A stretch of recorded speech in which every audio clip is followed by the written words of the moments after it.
Stock മാർക്കറ്റിനെക്കുറിച്ച് ആലോചിക്കുമ്പോൾ പ്രത്യേകിച്ചൊരു തുടക്കക്കാരന് എപ്പോഴും ഒരു സംശയം വരാറുണ്ട്. എനിക്ക് എപ്പോൾ വേണമെങ്കിലും ഒരു ഷെയർ വാങ്ങാനോ വിൽക്കാനോ പറ്റുമോ? ഒരു പാതിരാത്രിയിലോ അല്ലെങ്കിൽ ഒരു ഞായറാഴ്ചയോ ഓർഡർ ഇട്ടാൽ നടക്കുമോ? ഇതിന്റെ ഉത്തരം അത്ര സിമ്പിളല്ല. കാരണം സ്റ്റോക്ക് മാർക്കറ്റ് എന്ന് പറയുന്നത് 24 മണിക്കൂറും തുറന്നിരിക്കുന്ന ഒരു സൂപ്പർ മാർക്കറ്റല്ല. അതിന് അതിൻ്റേതായ ഒരു ടൈം ടേബിളും നിയമങ്ങളുമൊക്കെയുണ്ട്. തീർച്ചയായും ആ ഒരു ടൈം ടേബിൾ കൃത്യമായി മനസ്സിലാക്കുക എന്നതാണ് ഒരു ട്രേഡറുടെ ആദ്യത്തെ പടി. സമയം തെറ്റിയാൽ ചിലപ്പോൾ നല്ലൊരവസരം നമ്മുടെ കയ്യിൽ നിന്ന് പോയെന്നിരിക്കാം, അല്ലെങ്കിൽ അറിയാതെ നഷ്ടം വന്നെന്നും വരാം. അപ്പോൾ നമുക്കിന്ന് ഇന്ത്യൻ സ്റ്റോക്ക് മാർക്കറ്റിന്റെ ഈ ടൈം ടേബിൾ ഒന്ന് വിശദമായിട്ട് നോക്കിയാലോ? രാവിലെ മാർക്കറ്റ് തുറക്കുന്നതിന് മുൻപുള്ള ആ ഒരു നിമിഷം മുതൽ രാത്രി കിടക്കാൻ നേരം അടുത്ത ദിവസത്തേക്ക് ഓർഡർ ഇട്ട് വെക്കുന്നത് വരെയുള്ള ഓരോ കാര്യവും നമ്മളിന്ന് സംസാരിക്കും. ഈ ചർച്ച കഴിയുമ്പോഴേക്കും മാർക്കറ്റ് സമയത്തെക്കുറിച്ച് നിങ്ങൾക്കൊരു കൺഫ്യൂഷനും ഉണ്ടാവരുത്. അതാണ് നമ്മുടെ ലക്ഷ്യം. തുടങ്ങാം. ഇന്ത്യൻ മാർക്കറ്റിന്റെ ഒരു ദിവസത്തെ നമുക്ക് പ്രധാനമായും 4 ഘട്ടങ്ങളായിട്ട് തിരിക്കാം. ഇതിലെ ഓരോ സമയത്തിനും അതിൻ്റേതായൊരു പ്രാധാന്യമുണ്ട്. ഓക്കെ, അപ്പോൾ നമുക്ക് അതിരാവിലെ തന്നെ തുടങ്ങാം. ആദ്യത്തേത് പ്രീ ഓപ്പണിംഗ് സെഷൻ. രാവിലെ 9 മണി മുതൽ 9:15 വരെ, വെറും 15 മിനിറ്റ്.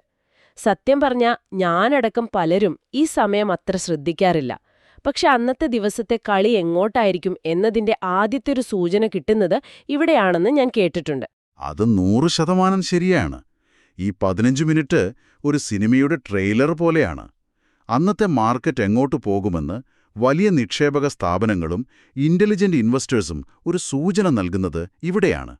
അതായത്, തലേന്ന് രാത്രി അമേരിക്കൻ മാർക്കറ്റിൽ എന്ത് സംഭവിച്ചു, അല്ലെങ്കിൽ രാവിലെ വന്ന പ്രധാനപ്പെട്ട വാർത്തകൾ എന്തൊക്കെയാണ് എന്നതിനെയൊക്കെ അടിസ്ഥാനമാക്കി ഓഹരിയുടെ ഓപ്പണിംഗ് വില തീരുമാനിക്കുന്നത് ഈ സമയത്താണ്. അപ്പോ ഈ 15 മിനിറ്റിനകത്ത് കൃത്യമായി എന്തൊക്കെയാണ് നടക്കുന്നത്? ഇതിനെ നമുക്ക് വീണ്ടും 3ആയിട്ട് തിരിക്കാം. ആദ്യത്തെ 8 മിനിറ്റ്, അതായത് 9 മണി മുതൽ 9:08 വരെ, ഓർഡറുകൾ കൊടുക്കാനുള്ള സമയമാണ്. നിങ്ങൾക്കോ എനിക്കോ ഒരു ഷെയർ വാങ്ങാനോ വിൽക്കാനോ ഓർഡർ കൊടുക്കാം. പക്ഷെ ഒരു കാര്യമുണ്ട്, ഓർഡർ അപ്പം തന്നെ നടപ്പിലാവില്ല. എക്സ്ചേഞ്ച് ഈ ഓർഡറുകൾ ഇങ്ങനെ ശേഖരിച്ചു വെക്കുകയുള്ളൂ. ഓക്കേ. ഓർഡറുകളും ഒരു കമ്പ്യൂട്ടർ അൽഗോരിതം പരിശോധിക്കും. എന്നിട്ടോ? വളരെ ലളിതമായി പറഞ്ഞാൽ ഇതൊരു ലേലം പോലെയാണ്. ഒരു ഷെയർ 100 രൂപയ്ക്ക് വാങ്ങാൻ 1000 പേരുണ്ട്, 101 രൂപയ്ക്ക് വിൽക്കാൻ 500 പേരുമുണ്ട് എന്ന് കരുതുക. ഈ കമ്പ്യൂട്ടർ അൽഗോരിതം ഏറ്റവും കൂടുതൽ കച്ചവടം നടക്കാൻ സാധ്യതയുള്ളൊരു വില അന്ന് കണ്ടെത്തും. ആ വിലയാണ് അന്നത്തെ ഓപ്പണിംഗ് വില, അല്ലെങ്കിൽ ഇക്വിലിബ്രിയം പ്രൈസ്. ഇത് വിപണിയുടെ അന്നത്തെ ഒരു പൊതുവായ താൽപ്പര്യം എങ്ങോട്ടാണെന്ന് കാണിക്കുന്നു. അവസാനത്തെ 3 മിനിറ്റ്, അതായത് 9:12 മുതൽ 9:15 വരെ, ഒരു ബഫർ സമയമാണ്.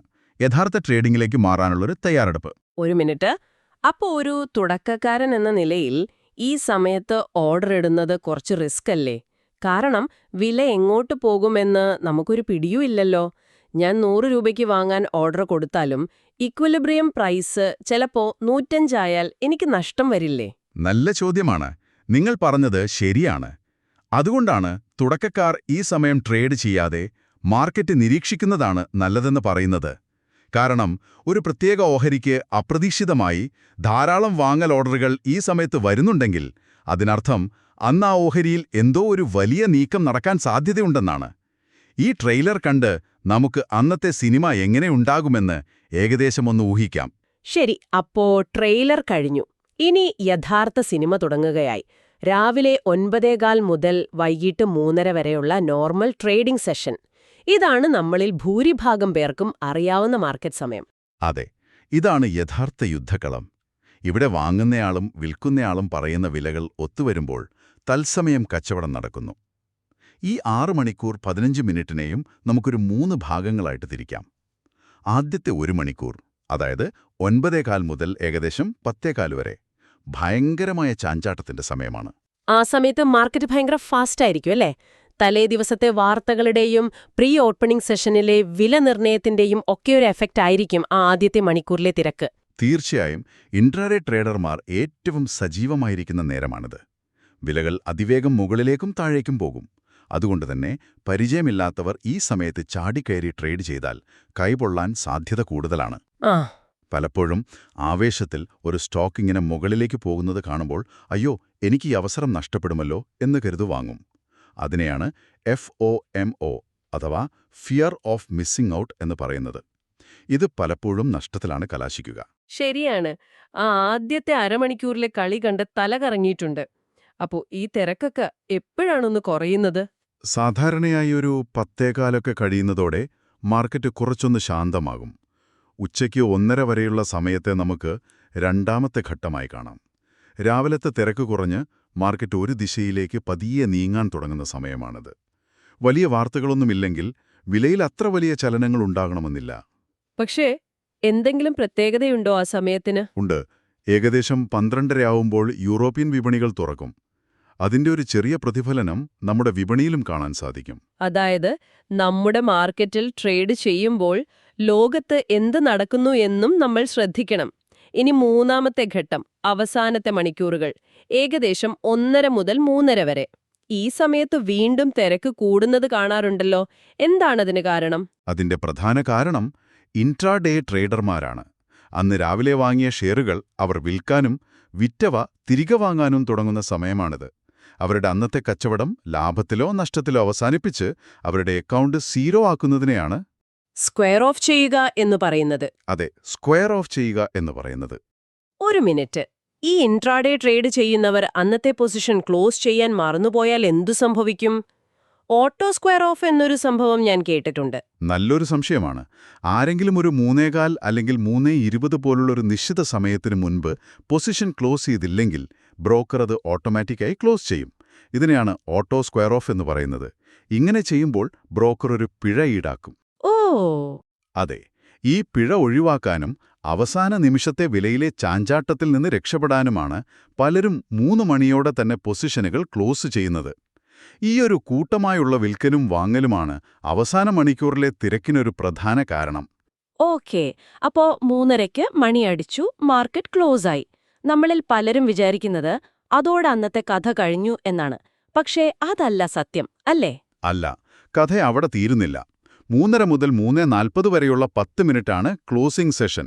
ഒരു ദിവസത്തെ ഔദ്യോഗികമായ അവസാന വില അഥവാ ക്ലോസിംഗ് പ്രൈസ് തീരുമാനിക്കുന്നത് ഇവിടെയാണ്. പലരും തെറ്റിദ്ധരിക്കുന്നൊരു കാര്യമുണ്ട്. 3:29 മിനിറ്റും 59 സെക്കൻഡിനും നടന്ന ട്രേഡിന്റെ വിലയാണ് ക്ലോസിംഗ് പ്രൈസ് എന്ന്. അതല്ല ശരി.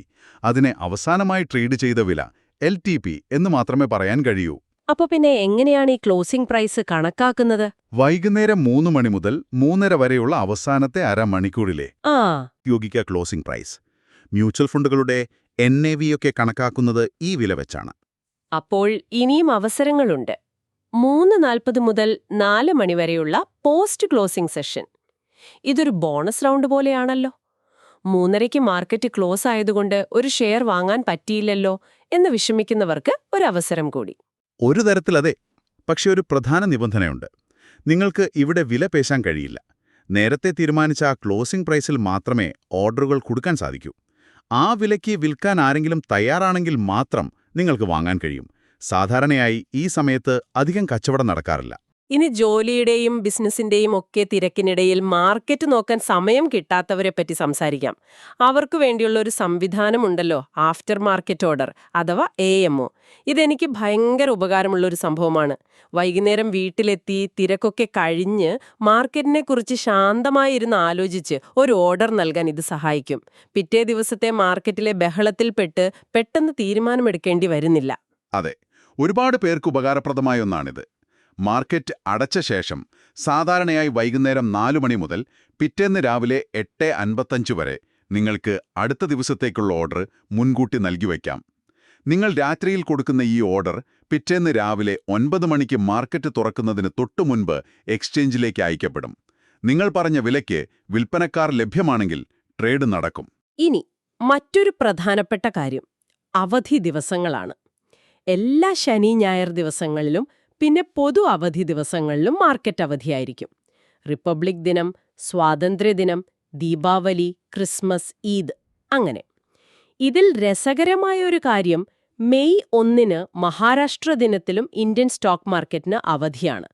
കാരണം നമ്മുടെ പ്രധാന എക്സ്ചേഞ്ചുകളായ BSE, NSE എന്നിവ രണ്ടും മുംബൈയിലാണല്ലോ. ശരിയാണ്.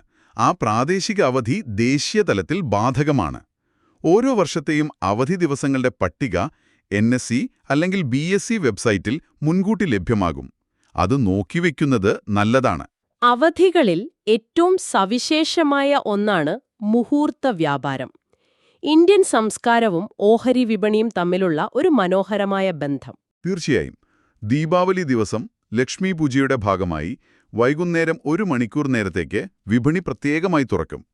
ഈ ശുഭമുഹൂർത്തത്തിൽ ഓഹരികൾ വാങ്ങുന്നത് അടുത്ത വർഷം മുഴുവൻ ഐശ്വര്യം കൊണ്ടുവരുമെന്നാണൊരു വിശ്വാസം. എൻ്റെ അച്ഛൻ ഇപ്പോഴും ദീപാവലിക്കൊരു ഷെയറെങ്കിലും വാങ്ങിക്കും. ലാഭത്തിനോ നഷ്ടത്തിനോ അല്ല, ഒരു വിശ്വാസത്തിൻ്റെ പേരിൽ.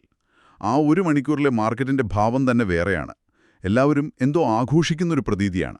അതിനർത്ഥം ആ 1 മണിക്കൂറിൽ ഭൂരിഭാഗം പേരും വാങ്ങാനാണ് താൽപ്പര്യപ്പെടുക. വിൽക്കാൻ ആളുകൾ കുറവായിരിക്കും. അപ്പോൾ മാർക്കറ്റ് സാധാരണയായി നേട്ടത്തിൽ അവസാനിക്കാൻ സാധ്യതയുണ്ട്, അല്ലേ? അതെ, മിക്കവാറും വർഷങ്ങളിൽ അങ്ങനെയാണ് സംഭവിക്കാറ്. അതൊരു വികാരപരമായ ട്രേഡിംഗ് സെഷനാണ്. സാമ്പത്തിക തീരുമാനങ്ങളെക്കാൾ വിശ്വാസങ്ങൾക്കാണ് അവിടെ പലപ്പോഴും പ്രാധാന്യം.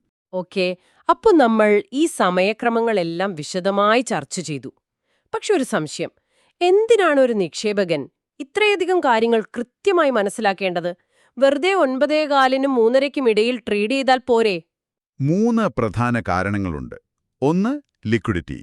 ഏറ്റവും കൂടുതൽ ആളുകൾ വ്യാപാരം ചെയ്യുന്ന സമയത്ത്, അതായത് രാവിലെ 9:30-നും 11:00-നും ഇടയിൽ നിങ്ങൾക്ക് എളുപ്പത്തിൽ ഓഹരികൾ വാങ്ങാനും വിൽക്കാനും സാധിക്കും. 2, സ്ലിപ്പേജ് ഒഴിവാക്കാൻ. സ്ലിപ്പേജോ? അതെന്താണ്? ലിക്വിഡിറ്റി കുറഞ്ഞ സമയത്ത്, അതായത് ഉച്ചസമയത്ത്, നിങ്ങൾ ഒരു വലിയ ഓർഡർ കൊടുത്താൽ നിങ്ങൾ ഉദ്ദേശിച്ച വിലയ്ക്ക് തന്നെ മുഴുവൻ ഷെയറും കിട്ടണമെന്നില്ല. ഓർഡർ പല വിലകളിലായി വിഘടിച്ച് നടപ്പിലായേക്കാം. ഇത് നിങ്ങളുടെ ലാഭത്തെ ചെറുതായി ബാധിക്കാം. മൂന്നാമത്തെ കാര്യം നേരത്തെ പറഞ്ഞ ഇൻട്രാഡേ ട്രേഡർമാരുമായി ബന്ധപ്പെട്ടതാണല്ലേ? അതെ, ഇൻട്രാഡേ ട്രേഡർമാർക്ക് ഓട്ടോ സ്ക്വയർ ഓഫ് ചാർജുകൾ പോലുള്ള അധിക നഷ്ടങ്ങൾ ഒഴിവാക്കാൻ സമയക്രമം പാലിക്കേണ്ടത് അത്യാവശ്യമാണ്. ഈ നിയമങ്ങൾ അറിയാതെ ട്രേഡ് ചെയ്യുന്നത് അനാവശ്യമായ പിഴകളിലേക്ക് നയിക്കും. ശരി. അപ്പോ ഇത്രയും കേട്ടതിൽ നിന്ന് ഒരു തുടക്കക്കാരൻ ശ്രദ്ധിക്കേണ്ട ചില കാര്യങ്ങൾ നമുക്കൊന്നുകൂടി പറഞ്ഞുറപ്പിക്കാം. ഒന്നാമതായി, 9:15-ന് മാർക്കറ്റ് തുറക്കുമ്പോൾ എന്തു വാങ്ങണം എന്നാലോചിച്ചിരിക്കരുത്. തലേ ദിവസം തന്നെ ഒരു വാച്ച് ലിസ്റ്റ് തയ്യാറാക്കി വെക്കുക. വളരെ ശരിയായ പോയിന്റാണ്. രണ്ടാമതായി, നിങ്ങളൊരു തുടക്കക്കാരനാണെങ്കിൽ മാർക്കറ്റ് തുറന്ന ശേഷമുള്ള ആദ്യത്തെ ഒരു 15-30 മിനിറ്റ് ക്ഷമയോടെ മാർക്കറ്റ് നിരീക്ഷിക്കുക. ആ സമയത്തെ വലിയ ചാഞ്ചാട്ടത്തിൽപ്പെട്ട് പണം നഷ്ടപ്പെടുത്താതിരിക്കാൻ ഇത് സഹായിക്കും. ഒരു ദിശാബോധം കിട്ടിയ ശേഷം മാത്രം തീരുമാനമെടുക്കുക. മൂന്നാമതായി, ഇൻട്രാഡേ ട്രേഡ് ചെയ്യുന്നവർ ഒരു 3 മണിക്ക് മുൻപ് തന്നെ പൊസിഷനുകൾ ക്ലോസ് ചെയ്ത് സുരക്ഷിതരാകാൻ ശ്രമിക്കുക. അവസാന നിമിഷത്തെ വെപ്രാളം ഒഴിവാക്കാം. ഒരു കാര്യം കൂടി, മാർക്കറ്റിൽ അപ്രതീക്ഷിതമായി വലിയൊരു ഇടിവോ കുതിപ്പോ ഉണ്ടായാൽ എന്ത് സംഭവിക്കും? ഉദാഹരണത്തിന് കൊറോണ വന്ന സമയത്തൊക്കെ സംഭവിച്ചതുപോലെ. അത് വളരെ പ്രധാനപ്പെട്ടൊരു കാര്യമാണ്. മാർക്കറ്റിൽ പെട്ടെന്ന് വലിയൊരു തകർച്ചയോ കുതിപ്പോ ഉണ്ടായാൽ, ഉദാഹരണത്തിന് പ്രധാന സൂചികയായ നിഫ്റ്റി 10% താഴുകയോ മുകളിലേക്ക് പോകുകയോ ചെയ്താൽ, നിക്ഷേപകരെ സംരക്ഷിക്കാൻ എക്സ്ചേഞ്ച് വ്യാപാരം താൽക്കാലികമായി നിർത്തിവെക്കും. ഇതിനെയാണ് സർക്യൂട്ട് ബ്രേക്കർ എന്ന് പറയുന്നത്. ആളുകൾ പരിഭ്രാന്തരായി വിറ്ററിക്കുന്നത് തടയാനാണിത്. കുറച്ചു സമയത്തിന് ശേഷം വ്യാപാരം പുനരാരംഭിക്കും. അപ്പോൾ ഇന്ത്യൻ ഓഹരി വിപണിയുടെ സമയചക്രം നമ്മൾ വിശദമായി തന്നെ മനസ്സിലാക്കി.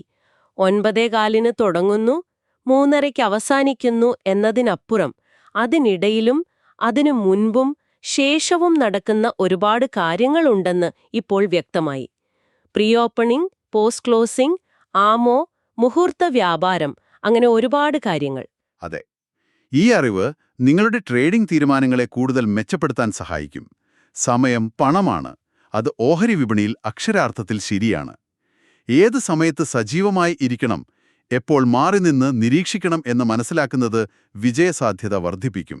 ഈ ചർച്ച അവസാനിപ്പിക്കുന്നതിന് മുൻപ് നിങ്ങൾക്ക് ചിന്തിക്കാൻ ഒരു കാര്യം കൂടി തരാം.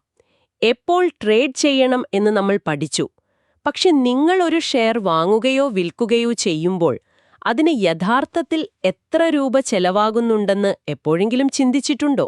അതൊരു നല്ല ചോദ്യമാണ്. നമ്മളിൽ പലരും ബ്രോക്കറേജ് ചാർജിനെക്കുറിച്ച് മാത്രമേ ചിന്തിക്കാറുള്ളൂ. എന്നാൽ അതിനു പുറമെ നമ്മൾ കാണാത്ത ഒരുപാട് ചാർജുകളുണ്ട്. സെക്യൂരിറ്റീസ് ട്രാൻസാക്ഷൻ ടാക്സ് അഥവാ STT, പിന്നെ GST, stamp duty, exchange transaction charge എന്നിങ്ങനൊരു വലിയ നിര തന്നെയുണ്ട്. അതെല്ലാം കൂടി കൂട്ടുമ്പോ അതെ. ഒരു ട്രേഡിന്റെ യഥാർത്ഥ ചെലവ് മനസ്സിലാക്കുന്നത് നിങ്ങളുടെ ലാഭവും നഷ്ടവും കൃത്യമായി കണക്കാക്കാൻ അത്യാവശ്യമാണ്. ചിലപ്പോൾ നമ്മൾ ലാഭമാണെന്ന് കരുതുന്നത് ഈ ചാർജുകളെല്ലാം കഴിയുമ്പോൾ ചെറിയ നഷ്ടമായി മാറിയേക്കാം.